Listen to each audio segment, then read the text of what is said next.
Muy buenas noches. Es un placer saludarles en esta hora. Ya entrando las horas de la noche acá en Texas.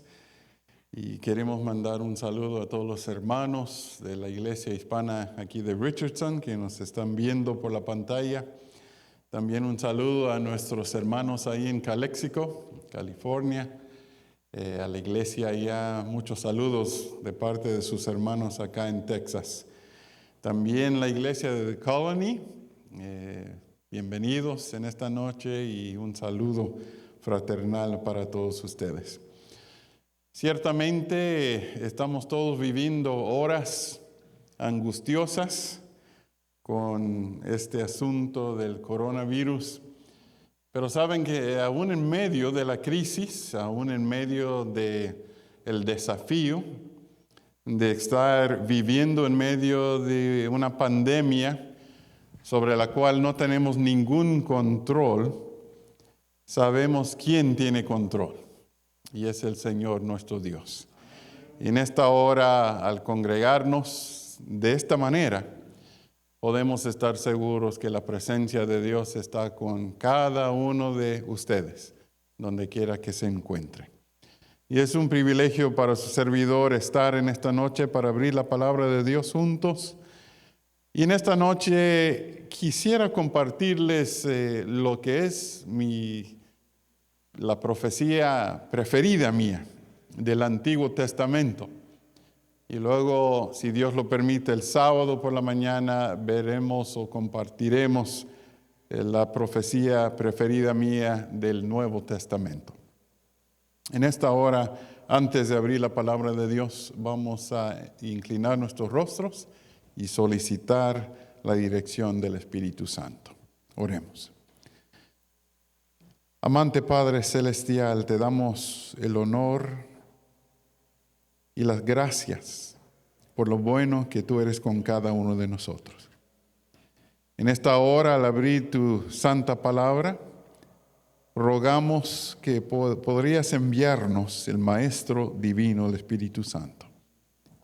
De tal forma que las palabras y pensamientos que escuchemos no vengan de este ser humano, sino que vengan directamente de ti y que sea 100% tu palabra.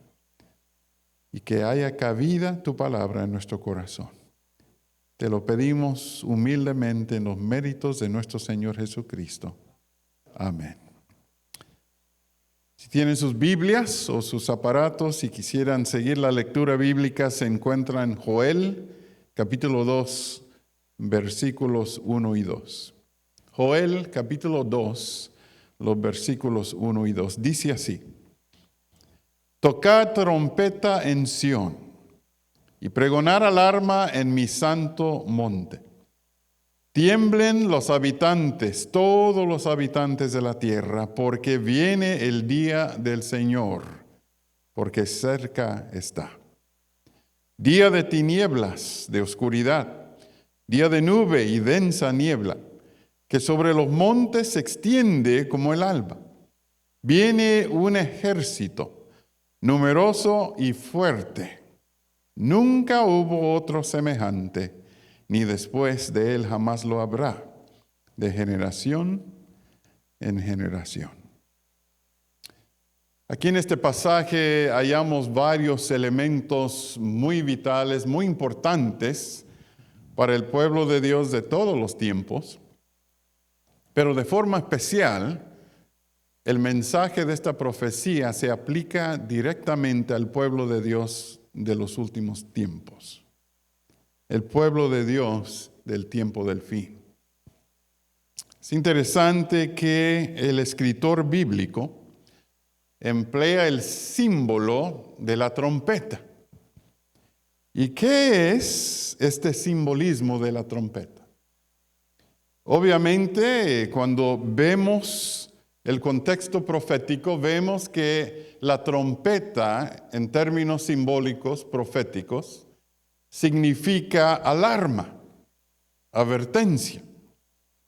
Y Dios en toda época, desde la formación de su pueblo en el Antiguo Testamento, ha usado el símbolo de la trompeta para dos cosas primordialmente. Primero de ellos lo encontramos en el libro de Números, capítulo 10, versículo 9. Aquí vemos nosotros el primer propósito por el cual Dios utilizaba el símbolo de la trompeta para el bien de su pueblo. Números capítulo 10, versículo 9, noten lo que dice.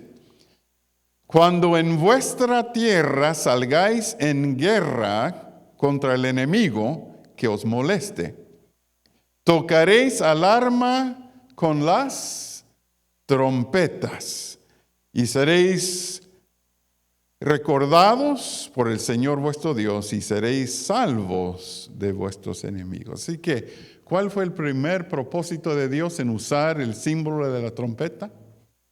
En sonar alarma, advertencia que su pueblo estaba en guerra. Me llama la atención que dice ahí, cuando en vuestra tierra salgáis en guerra.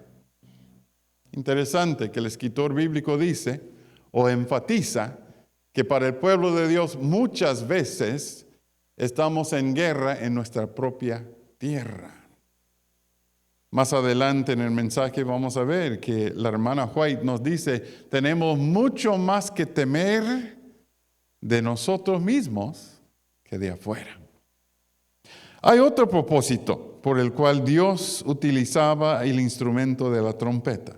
Ahí mismo, Números, capítulo 10, versículos 1 y 2, el segundo propósito. Números 10, versículos 1 y 2. Y el Señor le dijo a Moisés, haz 2 trompetas de plata, labradas a martillo, y servirán para, noten bien, para convocar a la congregación y para trasladar el campamento. Así que vamos a repasar un poco.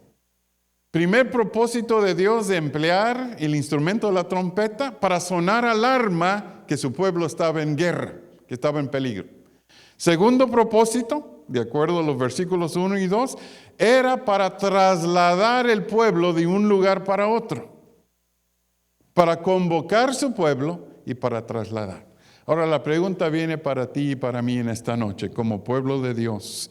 ¿Será que Dios está utilizando la crisis de la coronavirus para trasladar su pueblo de un lugar para otro?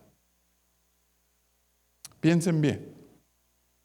¿Qué propósito puede haber en el hecho de que Dios permite que el mundo y la iglesia pase por este momento de crisis tan fuerte? ¿Será que Dios está sonando la trompeta? Que es un momento crucial en la historia. Bueno, el pasaje mismo revela eso de la importancia del momento. Dice el texto, Joel capítulo 2, primeros 2 versículos, dice, porque viene el día del Señor, porque está cerca. Viene el día del Señor, está cerca.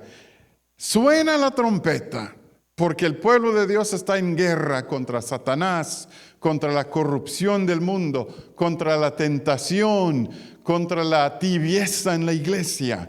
Y suena la trompeta porque Dios quiere que su pueblo se traslade del ambiente del mundo a su presencia para estar listos para su venida. Es interesante que Dios dice, viene el día del Señor, está cerca. Hay una diferencia del tiempo del fin y el fin del tiempo. Y es importante para la iglesia de comprender que nosotros no estamos en el fin del tiempo, estamos en el tiempo del fin.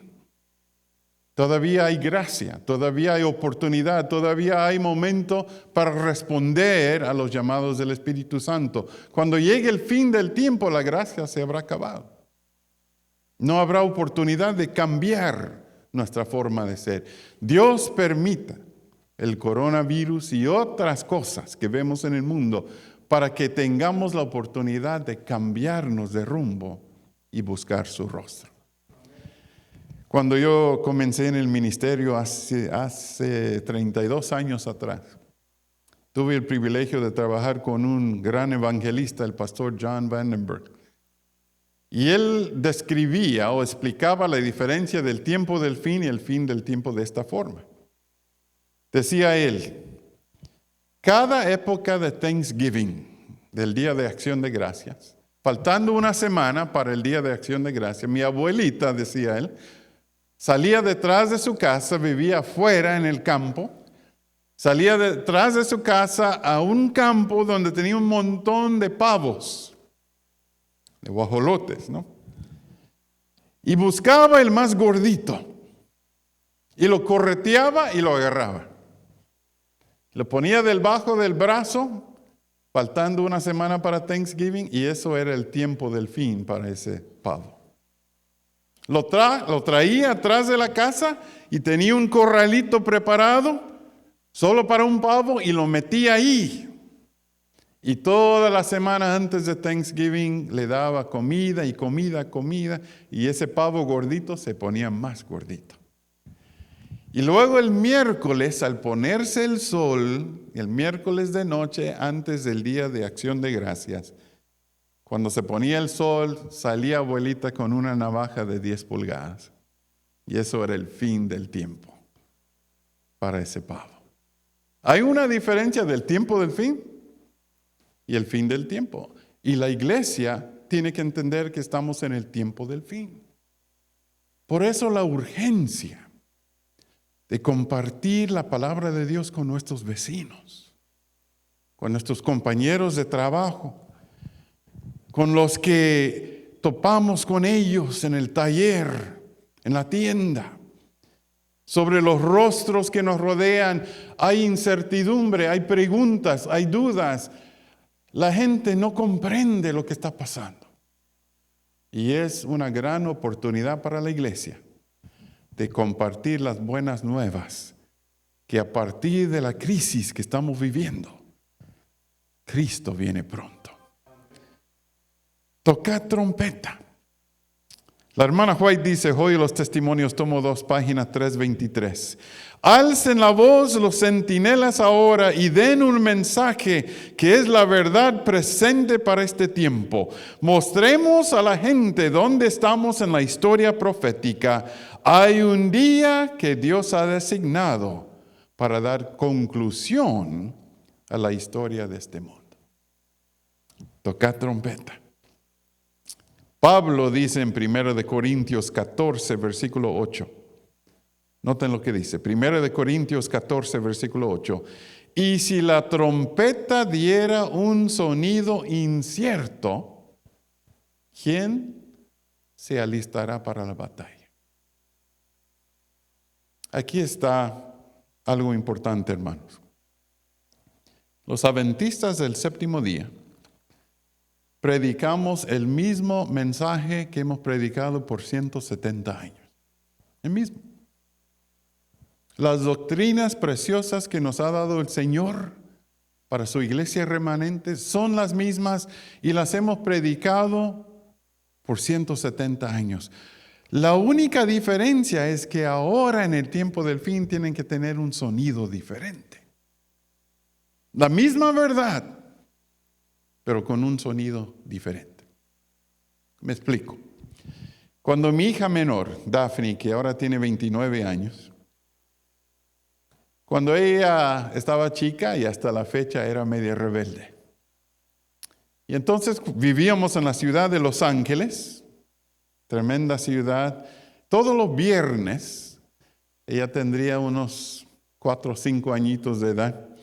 Todos los viernes mi esposa y yo y ella nos subíamos al carro a las 6 de la mañana, íbamos al centro de Los Ángeles a comprar flores para poner en la iglesia el día siguiente, el sábado.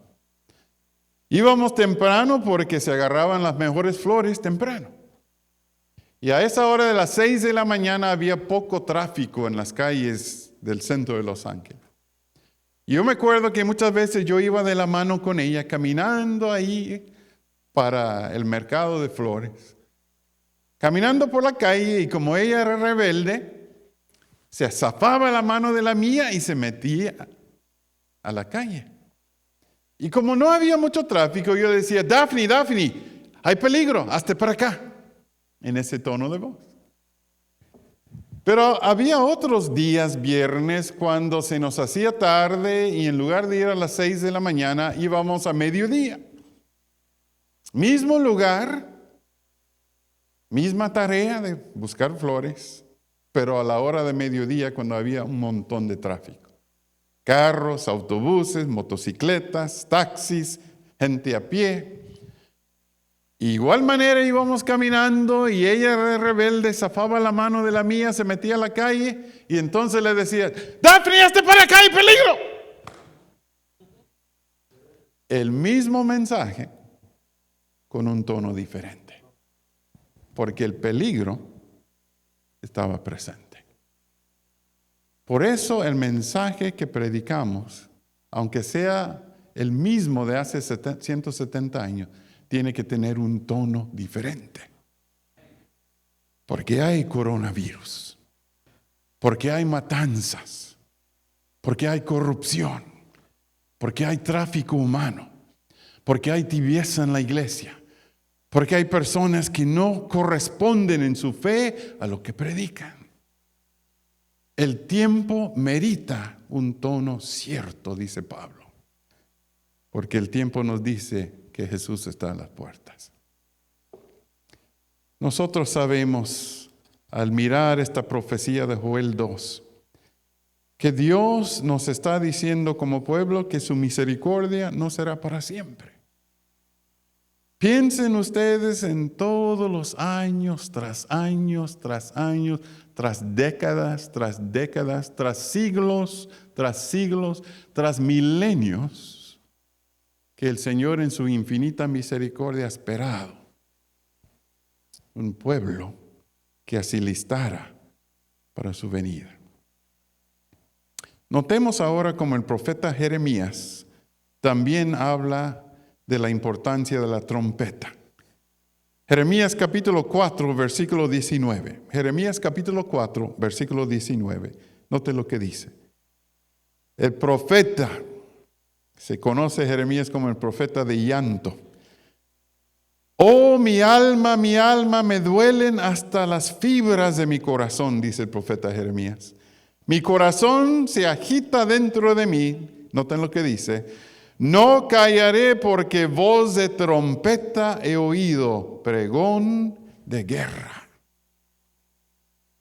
El profeta Jeremías, mirando a través del lente profético, dice que hay un momento cuando el pueblo de Dios debe sentir agitación del corazón, debe de sentir consternación, removimiento en el alma, al ver que estamos en medio de una guerra de vida o muerte, donde miles de almas están siendo llevados a su muerte sin conocer a Jesús. Y es el momento cuando el pueblo de Dios tiene que ponerse de pie y decir, en esta hora oscura de crisis, llevaré la luz de Cristo de frente para que el mundo que me rodee puedan conocer a Jesús y su amor por ellos. Donde realmente me encanta las descripciones de la trompeta es en el libro de Apocalipsis. Y ustedes conocen bien esos pasajes. Apocalipsis capítulo 8, versículo 2, por ejemplo. Apocalipsis 8, versículo 2. Y vi a los 7 ángeles que estaban ante Dios y les dieron 7 trompetas. Ahora piensen un momento. ¿Cuál era el significado de la trompeta? Alarma, advertencia. El 7 es el número ¿qué? Perfecto. Si Dios dice en su palabra que en la hora final Él da 7 trompetas a 7 ángeles, el número perfecto, sonido de alarma, de advertencia, es crítico el mensaje. Él lo trata de poner en las palabras más vívidas para que nosotros como iglesia sepamos que Él está a las puertas. Al ver las cosas que están pasando en el mundo alrededor, no tengamos el síndrome del avestruz, sino que sepamos que Dios está cerca. Apocalipsis 8, versículo 13. Siguiente capítulo, Apocalipsis 8, versículo 13.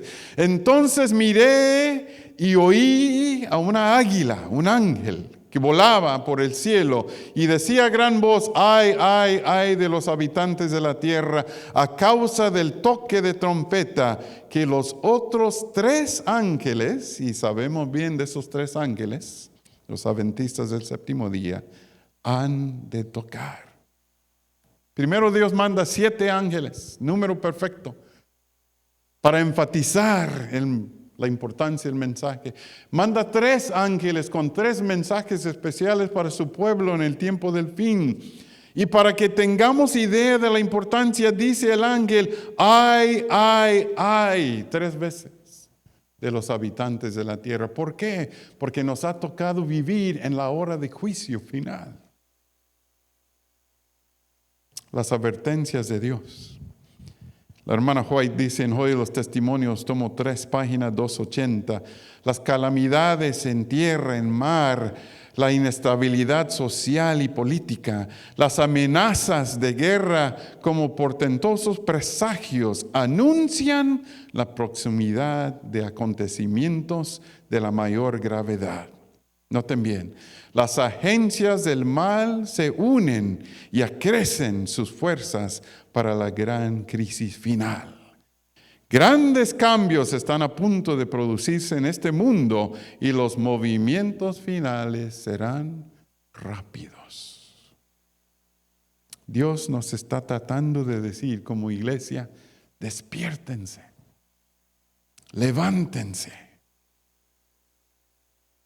Quiten la apatía, la indiferencia, porque la hora merita que estemos nosotros unidos con el Señor como nunca antes. En su autobiografía, el escritor religioso Will Eisenhower escribe una historia media cómica. Él está describiendo cuando él era alumno de colegio y estaba trabajando en un campamento de verano como consejero. Y él tenía como unos 10 o 12 muchachitos ahí a su cargo y eran tremendos. Eran entre la edad de 12, 13 años de edad. Y él dice: cada día esos muchachos me gastaban toda mi energía. Y llegábamos en la noche a la cabaña y yo muerto. Y dice, un día en particular se habían portado pero pésimo. Y habíamos llegado a la cabaña y ellos estaban haciendo un ruidajal, no se querían acostar. Y finalmente hice que se acostaran esos muchachos y finalmente se durmieron.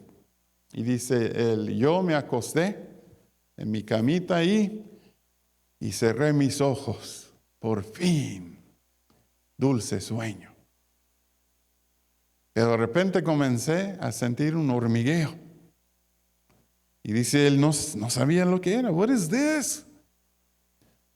Y él dice que prendió su flashlight, su linterna, y se miró a su cama y estaba llena de hormiga.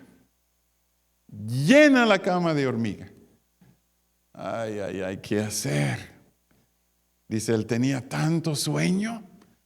Y yo sabía, si me levantaba, prendía la luz para quitar la hormiga, para cambiar todo, se me iba a quitar el sueño. Así que mejor mentalmente me hice fuerte y dije, no, me voy a acostar, me voy a dormir aunque estén las hormigas. Y sí, mente sobre cuerpo, ¿verdad? Se impuso, se durmió a pesar de los piquetes. Se durmió y la mañana siguiente, cuando amaneció, todo piqueteado. De pie a cabeza, puntitos rojos. Pero él durmió. Así estamos frente a la crisis final. Porque vemos las advertencias de lo que está pasando en el mundo alrededor. Pero decimos nosotros, me voy a dormir espiritualmente como quiera. No voy a responder a las advertencias del Espíritu Santo. Voy a seguir mi vida como estoy. Porque al fin y al cabo, yo soy el capitán de mi vida. Hermanos, Dios está haciendo todo lo posible para despertarnos. Coronavirus, matanzas todos los días en las noticias, falta de la economía. Todo Dios lo está usando para decir, despierten antes de que sea demasiado tarde. Nuevamente la hermana White Hoy, los testimonios, tomo 3, página 251, dice así: la iglesia adventista del séptimo día debe ser pesada, evaluada en la balanza del santuario, será juzgada conforme a las ventajas que haya tenido. Si su experiencia espiritual no corresponde a los privilegios que con sacrificio Cristo se le ha asegurado, si las bendiciones conferidas no la capacitaron para cumplir la obra que se le fue dada, se pronunciará contra ella la sentencia final: hallada falta. El otro día estaba haciendo un recorrido del desenlace de acontecimientos que ha habido desde el año 2001. De alguna forma, lo que sucedió septiembre 11 del 2001, con la caída de las torres, bien podría haber sido la apertura de la época final. Porque si uno se pone a hacer un conteo de los eventos desde aquel entonces, agosto del 2005, el huracán Katrina, sabemos que devastó a New Orleans, $81 billones de daños, 2,000 muertos. Y luego un par de años atrás aquí en Texas, por Houston, huracán Harvey devastó al Golfo de Texas, 21 trillones de galones de lluvia, 13,000 personas rescatadas, 50,000 casas destruidas. Y luego los incendios de California. Increíble, $80 billones de casas y edificios destruidos. ¿Y qué diríamos de las matanzas de los últimos 8 o 9 años? ¿Se acuerdan de la matanza de los niños, los 27 niños en Sandy Hook, Connecticut? Y luego vino la matanza de Las Vegas en el concierto, 59 muertos, 500 heridos. Y luego la matanza en el high school de Stoneman Douglas, ahí en Florida, 19 muchachos asesinados.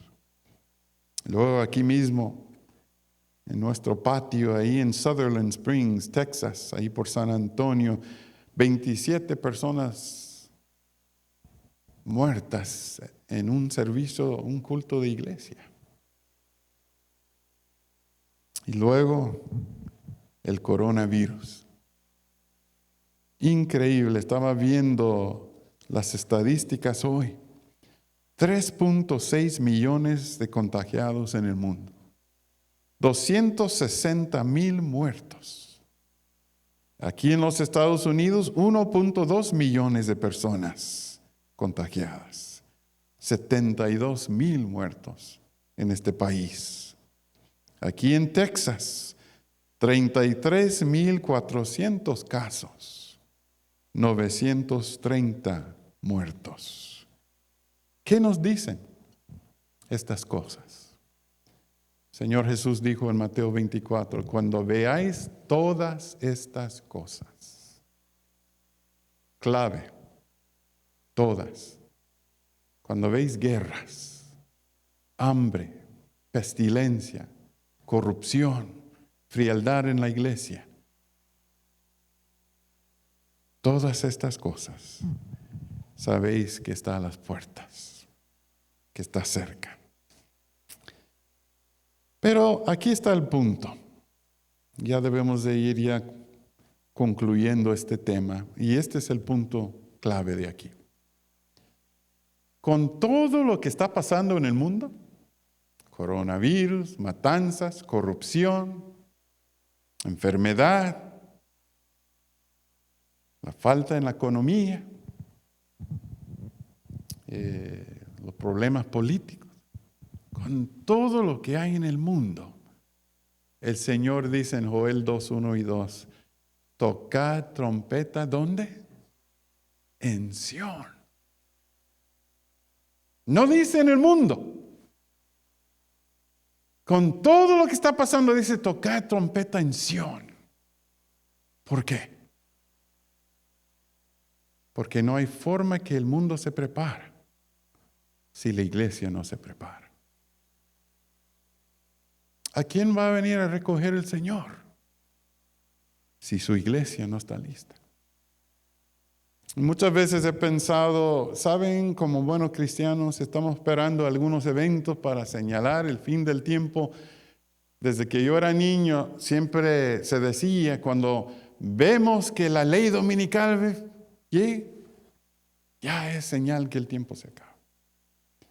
Cuando vemos que el Papa se revele como el anticristo, sabremos que el mundo está terminando. Cuando caigan las últimas plagas, ya vamos a ver que el mundo se acaba. Pero Cristo dijo algo en Mateo 24:14 que pasamos por alto. Y este evangelio del reino será predicado en todo el mundo como testimonio.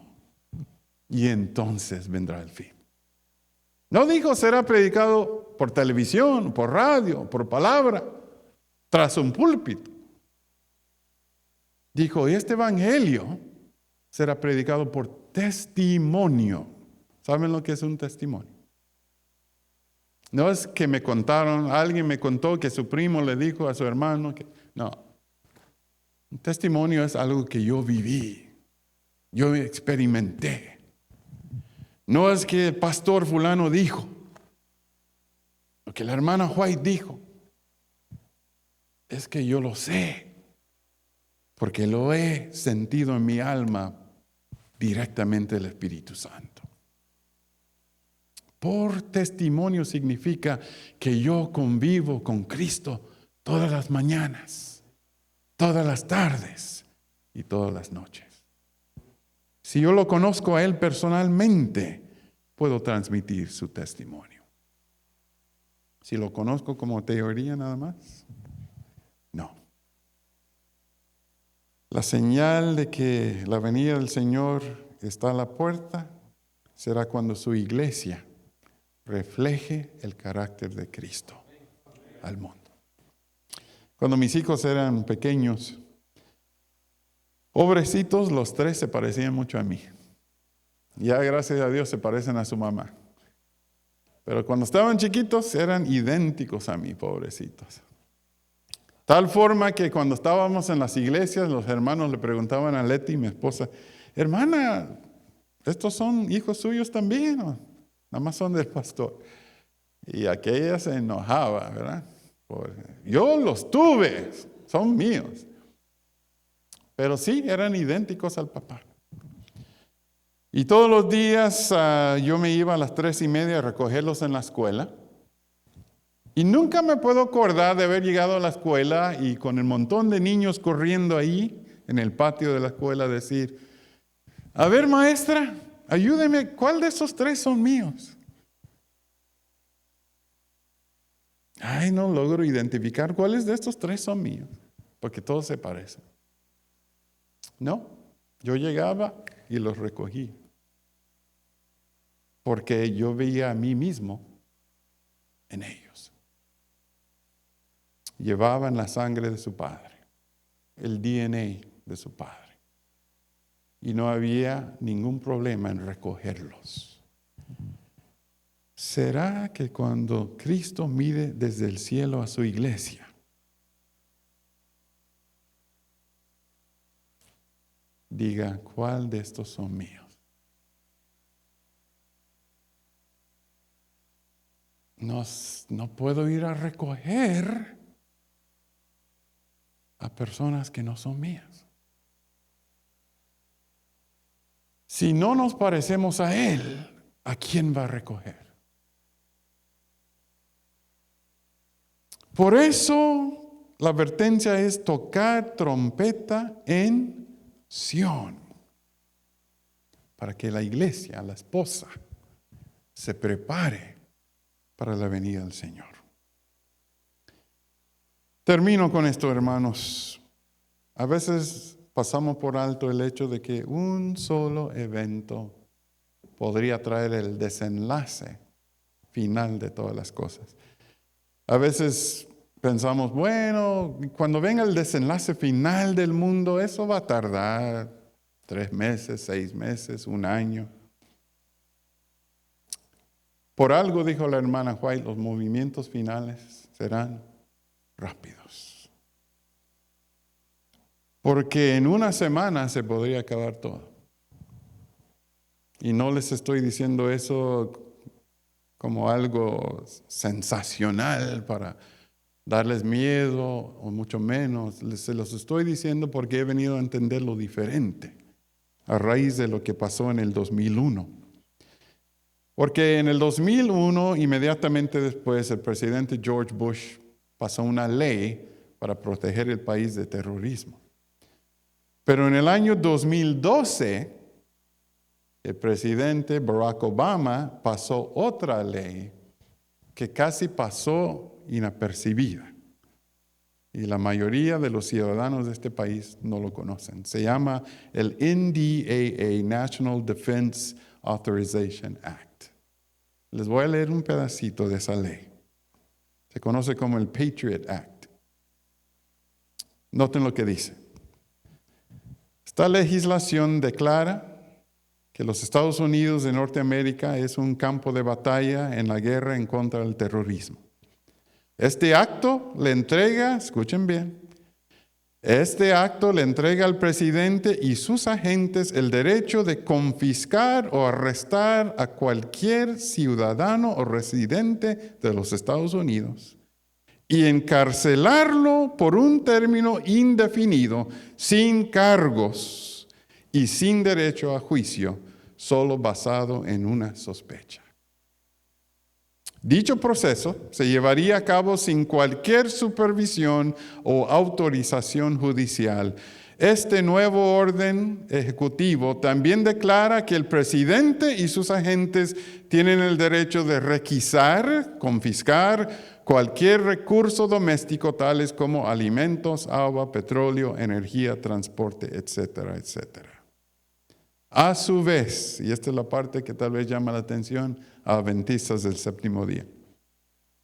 A su vez, el gobierno tendría el derecho de forzar a cualquier ciudadano a cumplir con un servicio militar o cumplir con requisitos laborales con fines de defensa nacional. Ni siquiera el Congreso puede intervenir en estos casos. Increíble. Con un presidente hambriento de poder y autoridad, si no se mejora la situación del coronavirus, se podría declarar un estado de emergencia nacional. Y entonces, ¿quién sabe? De nuevo, no es para dar miedo, es para reflexionar.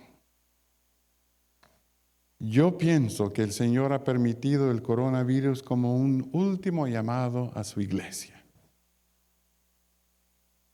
Y les decía a mis compañeros en la oficina, allá en la conferencia, el lunes por la mañana en el devocional, les decía, si el coronavirus no ha cambiado tu corazón, nada lo va a hacer. Nada lo va a hacer. Porque ya te has vuelto indiferente al punto de que nada te afecta. Si el peligro de perder tu vida, de perder todo, no te cambia, nada lo hará. Para terminar en esta noche, la pregunta es, ¿estamos velando la venida de Jesús o solo estamos esperando? Porque hay una diferencia. Se cuenta la historia de un pueblo allá en Escocia, un pueblo de puros pescadores. Todos los lunes ellos salen y están fuera hasta el viernes, allá en alta mar, pescando.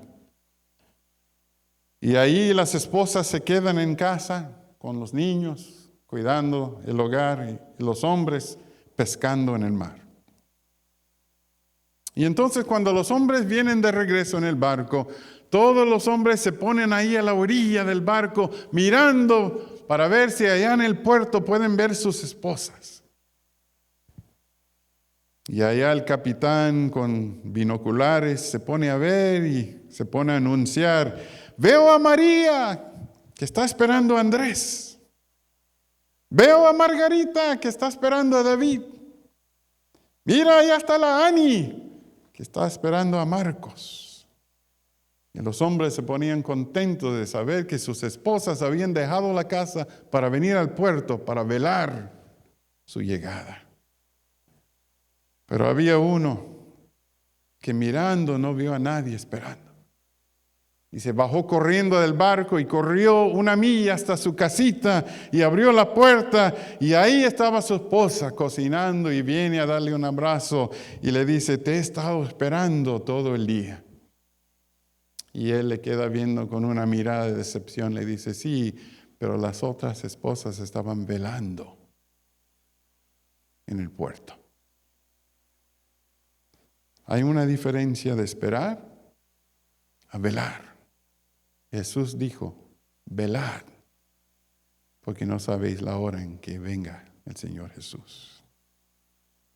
En esta noche tenemos la oportunidad de recapacitar y decir: Señor, entiendo porque estoy velando tu venida, entiendo lo que estoy viendo en el mundo alrededor mío, y no voy a dejar que pase esta noche sin sellar mi pacto contigo.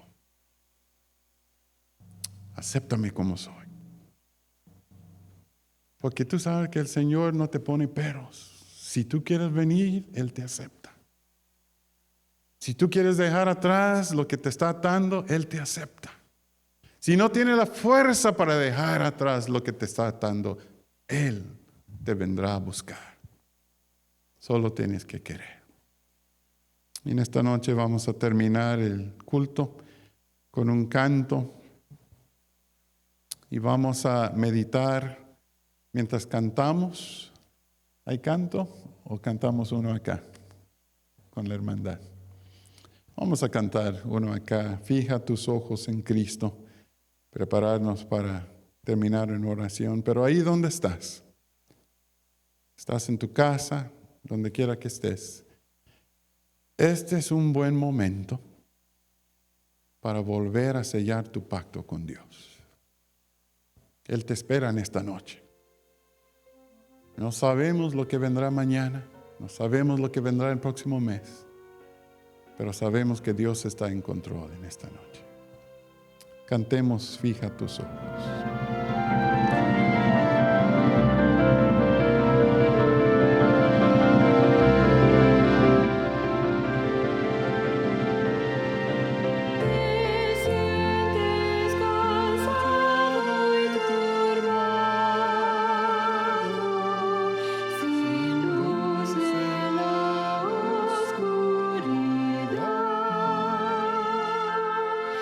Contempla por fe.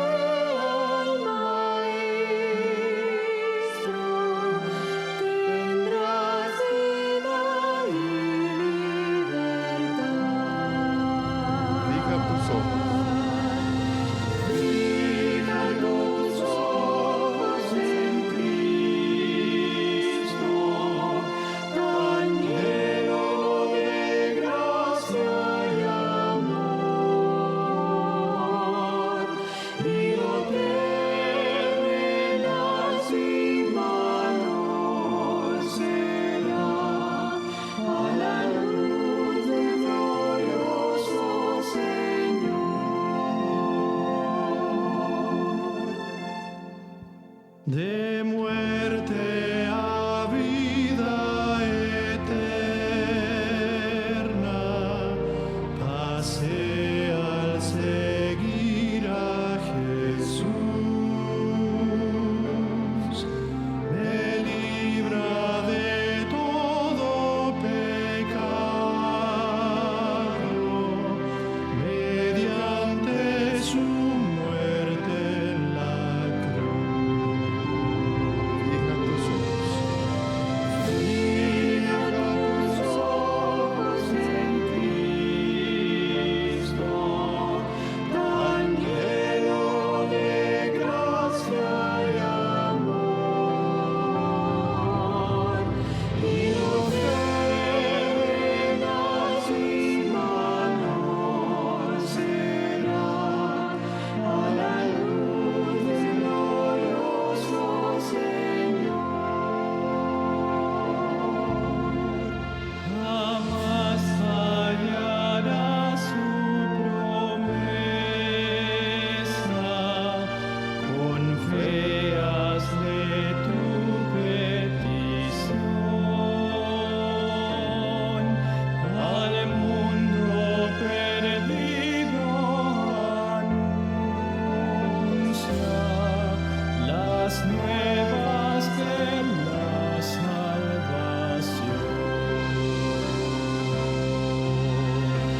Fija tus ojos en Cristo, tan lleno de gracia y amor,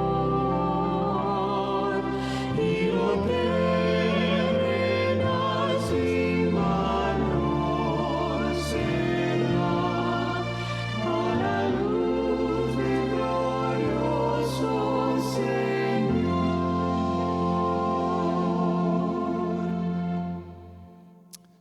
Vamos a inclinar nuestros rostros en esta noche y cada quien, conforme a lo que hay en nuestro corazón, vamos a elevar nuestro espíritu hacia el Señor y rogar que el Señor sea nuestro Salvador personal en esta hora. Amante Padre Celestial, venimos ante tu magna presencia a esta hora. Al entrar las horas de la noche, quisiéramos ponernos en tus manos, para que al descansar en esta noche podamos descansar libres de pecado. Podamos descansar libres de dudas, de preocupaciones. Que podamos saber sin lugar a duda que somos tus hijos y que estamos en tus manos. Gracias, Señor, por ser un Dios que ama, un Dios que perdona, un Dios que rescata. Y cada uno que está escuchando en esta hora, cada uno tenemos necesidad de ti. Pedimos, Señor, que tú de una vez para siempre seas el Rey de nuestra vida. Quédate en nuestro corazón, hoy y para siempre. Bendice cada uno y si es tu santa voluntad, que podamos juntarnos de nuevo mañana por la noche para seguir alabándote y estudiando tu palabra. Gracias por estar en nuestro medio y nos despedimos el uno del otro, pero nunca de ti, Señor. En el dulce nombre de Cristo Jesús. Amén.